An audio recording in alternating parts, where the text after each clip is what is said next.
Tidak ada kata mengalah, tidak ada kata menyerah. Lupakan kekalahan di pertandingan sebelumnya dan sambut kedatangan Irak sebagai lawan dengan semangat menyala. Penyala Garuda. Rasanya kalau kita lihat, kita bisa berharap banyak terhadap timnas U23 kita. Pasukan Garuda Muda kita berhadapan dengan Irak pada malam hari ini hanya beberapa jam lagi. Yang perlu kita soroti adalah bagaimana kemudian strategi ataupun juga taktik yang dikeluarkan oleh Coach Sinteyong dalam menghadapi Irak. Untuk bisa bukan saja merebut juara 3 di ajang Piala Asia U23, tapi juga mengamankan tiket berlaga di Olimpiade Paris 2024. Sudah rindu betul, bukan hanya para pemain bola kita, tapi juga warga negara Indonesia untuk bisa menyaksikan kembali pasukan kita berlaga di ajang yang sangat luar biasa pamornya ini, levelnya internasional. Kalau kita tahu memang sejarah mencatat 1956 untuk pertama kali dan hingga saat ini juga masih satu-satunya Indonesia berpartisipasi di ajang Olimpiade. Nah, ini eranya udah berbeda. Eranya adalah sepak bola modern. Mampukah Indonesia mencetak sejarah baru di era sepak bola modern ini untuk bisa melaju menuju Olimpiade Paris 2024? Caranya tidak lain, tidak bukan kalahkan Irak pada malam hari ini. Nah, untuk bisa mengetahui bagaimana pandangan dari para narasumber mengenai kekuatannya dimiliki Sinteyong, apa yang harus nanti dilancarkan, siapa yang harus dipasang sebagai starting line up, dan juga apa pentingnya laga berhadapan dengan Irak ini, maka kita akan langsung saja perkenalkan para narasumber yang akan menemani kita, dan saya yakin bagi para penikmat bola, bagi para pecinta bola, sosok-sosok ini sangat gak asing. Yang satu ini komentarnya, pandangannya selalu menemani kita dari setiap laga demi laga. Karena kita selalu mendengarkan komentator Bung Gita Suwondo di setiap pertandingan. Assalamualaikum warahmatullahi wabarakatuh. Waalaikumsalam. Mas Gita, gimana kabar? Baik, Vi. Baik, senang sekali bisa bertemu setelah sekian lama gak ketemu. Iya, udah berapa ya? Jutaan tahun kayaknya. Jutaan tahun. Nah, bicara mengenai kiprah dari pemain kita atau pemain timnas kita juga. Yang satu ini merupakan legenda. Aksinya di era 1980-an membuat kita begitu bangga terhadap kesikapannya menjaga gawang Indonesia. Yang sekarang ini sudah beralih profesi, bukan lagi pemain, tapi juga sebagai pelatih kiper. Saya akan perkenalkan Coach Hermansyah. Assalamualaikum warahmatullahi wabarakatuh. Waalaikumsalam. Gimana kabar, Coach? Alhamdulillah Mbak Putri, sehat. Terima kasih di tengah kesibukannya masih menyempatkan main-main ke studio kita untuk siap. kita sama-sama menilai nanti ataupun juga memprediksi apa yang akan dikeluarkan oleh Coach Sinteyong. Siap. Baik, bukan hanya dua narasumber yang menemani saya di studio, tapi juga secara daring kita kedatangan ataupun juga punya narasumber lainnya yang kiper juga ternyata mantan kiper timnas juga, yaitu Bang Ferry Rotinsulu. Selamat malam, Bang Ferry. Selamat malam. Siap. Selamat malam senior semuanya. Ada Bang Hermansyah. Iya, selamat malam. Tidak asing lagi nih. Gimana kabar Bang Ferry? Alhamdulillah baik. Nonton terus nggak ini kiprah adik-adiknya, para pemain timnas U23? Kalau namanya timnas bermain pasti selalu nonton. Jadi 1 jam sebelum itu pasti selalu sudah di depan TV. Oke, baik. Malam nanti nobar ya. Mantap. Nah, kita akan langsung saja minta pandangan Coach Hermansyah. Apa gaya baru, apa daya baru, semangat baru yang Coach lihat dari penampilan timnas U23 kita ini di ajang Piala Asia U23 yang mungkin berbeda dibandingkan wajah sebelumnya yang bisa bikin kita optimistis dan juga yakin dengan tim ini? Ya, saya selalu optimis ya, lihat progresnya Sintayong semakin bagus. Setidaknya sepak bola berubah. Ya, yang tadinya dulu main bolanya hanya long passing, gawang berpas, sekarang mulai terprogres dan gol-golnya pun seperti gol kayak di Eropa lah. Okay. Jadi satu sentuhan dan mereka juga Sintayong dari segi skill teknik mereka latihan fisiknya, speed powernya juga diasah terus. Jadi ada perubahan sepak bola Indonesia sekarang. Baik.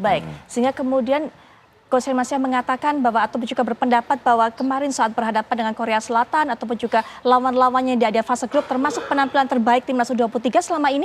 Saya ngelihat waktu lawan Korea Selatan cukup bagus ya, kita bisa mengalahkan Korea Selatan ya. Agak sedikit turun lawan Uzbekistan. Mungkin waktu itu tenaganya habis di lawan Korea Selatan. Oke. Tapi mungkin sekarang nih melawan Irak yakin bisa mengatasinya. Baik Coach, ini kan energinya habis, kemudian juga mentalnya begitu terkeras, emosi terkuras ketika berhadapan dengan Korea Selatan. Ketika lawan Uzbekistan mungkin peaknya agak menurun. Ada masa recovery sekitar 2 hari. Saat ini berhadapan dengan Irak. Kalau menurut Coach sebagai seorang pelatih itu bagaimana sebenarnya dinamika dari peak ataupun juga stamina dari para pemain memang sudah cukup siapkah? Mungkin Sintayong sudah lebih tahu lagi mungkin ya untuk memperbaiki kemarin kesalahan lawan Uzbekistan. Mungkin Sintayong ada mungkin ya dia recovery 2 hari ini memaksimalkan dia untuk menjaga kebugaran pemain. Oke. Karena mungkin dia ini pertandingan hidup matinya kita. Iya, iya. Dan keduanya yang penting pantang menyerah. Ya semangat juang itu harus ada ketika waktu lawan Korea Selatan. Baik, Mas Gita, semangatnya ada, motivasinya ada, apalagi motivasi untuk melangkah ke Paris Iya, begitu kan. betul. Secara teknik, taktik juga ada gaya baru yang diterapkan oleh Coach Sintayong. Apalagi menurut Mas Gita yang mungkin bisa menjanjikan? Sebenarnya kalau kita bilang kita harus main, yang harus dijanjikan adalah kita bermain dengan game play kita. Game plan kita. Itu yang tidak terjadi pada saat melawan Uzbekistan. Bukan karena kita tidak bisa memainkannya, karena kita dibikin oleh Uzbekistan untuk tidak bisa memainkan hal tersebut. Mereka Karena tertekan? mereka menekan high press dari atas. Dari awal pertandingan mereka sudah menekan kita di daerah permainan kita sendiri. Agak aneh juga karena yang kick off mulai mereka duluan. Seharusnya kita yang bisa high press harusnya ya. Tapi high justru press. kita yang tertekan setelah menit kelima itu yang membuat kita tidak bisa lepas. Tapi itu pun sebenarnya lini pertahanan kita bermain cukup baik ya. Artinya menghalau serangan dengan baik. Memang kita tidak bisa keluar. Tapi kalau sudah fase knockout kan keadaan 0-0 itu tetap menguntungkan buat Betul, kedua betul. belah pihak kan. Iya. Tapi kemudian memang ada momen di mana kita kemudian agak tidak diuntungkan oleh VAR. Tapi wajar lah, VAR itu kan VAR itu kan kejujuran jadinya. Kejujuran betul. apapun lewat teknologi yang membuat sekecil apapun itu jadinya terlihat offside. Dan kalau kita bicara VAR itu kan misalnya ada 3 angle yang menunjukkan tidak offside, tapi ada 1 angle yang menunjukkan offside, itu wasit VAR harus mengatakan bahwa itu offside itu loh jadinya. Dan itu yang membuat ya agak sial kitanya. Itu mungkin yang membuat drop juga para pemain ya. Sehingga kalau kita melihat gol pertama yang bersarang ke gawang kita itu seperti kita ball watching ya. Ball watching, Ya, menonton. padahal sebenarnya kita tidak ada ball watching, walaupun kita ditekan, semua pemain bermain dengan baik, menghalau serangan. Ivar Jenner, Nathan bahkan turun ke belakang.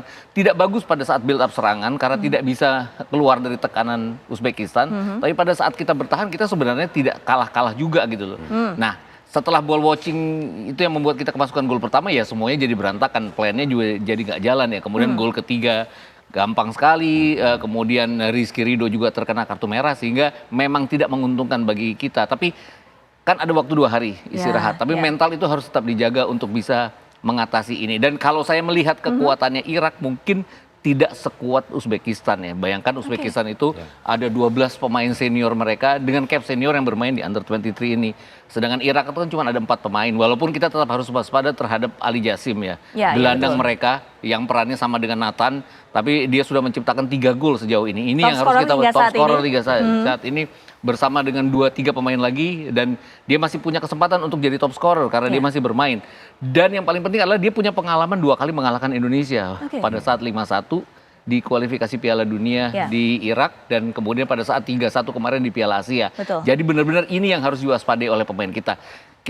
Kalau di luar negeri kan kurang lebih medianya mengatakan bahwa jika bisa mematikan Ali Jassim, kesempatan untuk Indonesia untuk pertama kalinya melangkah ke Olimpiade setelah 68 tahun ya kalau nggak salah. Betul sekali. Itu yang harus kita lakukan, mematikan Ali Jassim sehingga dia tidak berkembang. Oke, Bang Ferry mungkin punya penilaian sendiri terhadap materi kekuatan Irak masa kini atau Timnas U23 yang berlaga di ajang Piala Asia U23 saat ini seperti apa Bang Ferry? Kalau saya melihat, saya tidak melihat dari sisi Irak, ya siapapun yang dihadapi ya kita selalu siap ya. Melihat dari progres timnas kita ini, saya rasa bisa mengalahkan timnas Irak ya. Saya rasa Sintayong dia sudah tahu siapa yang harus dia turunkan malam ini. Saya rasa siapa-siapa yang harus dijaga, siapa-siapa yang harus itu. Saya rasa Sintayong sudah tahu ya. Saya rasa Indonesia bisa mengatasi Irak malam ini. Baik, apa yang bikin Bang Ferry begitu yakin bahwa timnas kita bisa mengatasi Irak? Kalau saya lihat seperti dikatakan senior tadi Bang Hermansyah, bahwa ada juga memang benar ada faktor kelelahan. Kenapa waktu lawan Uzbek kita kelelahan? Mungkin faktor lawan Korea itu karena ada penambahan waktu. Ya, ditambah waktu itu 2 kali berapa ya? 2 kali 15 kalau nggak salah. Terus langsung adu penalti. Itu saya pernah merasakan juga bagaimana tambah waktu, bagaimana. Tapi saya rasa itu tidak juga menjadi satu alasan buat timnas juga. Saya rasa ada recovery berapa hari ini, saya rasa untuk lawan Irak, saya rasa bisalah ya. Dengan motivasi pemain ini untuk ke Olimpiade ini, saya rasa motivasinya 1000% lah ya.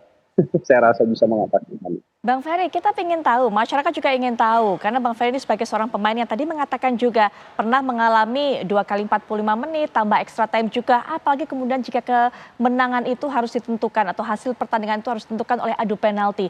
Apa yang dirasakan oleh para pemain? Kelelahan seperti apa kemudian yang menghinggapi para pemain setelah pertandingan usai?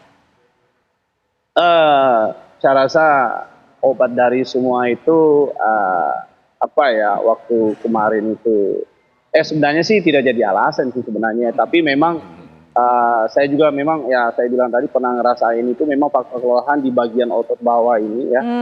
Itu memang lelah benar ya dengan hanya waktu berapa hari terus kita main lagi ya. Saya rasa itu akan hilang ya ketika motivasi itu dijadikan motivasi itu seperti kita pengen lolos nggak ke Olimpiade ini. Kalau lolos ya kita harus menang malam ini. Itu aja sih kalau saya.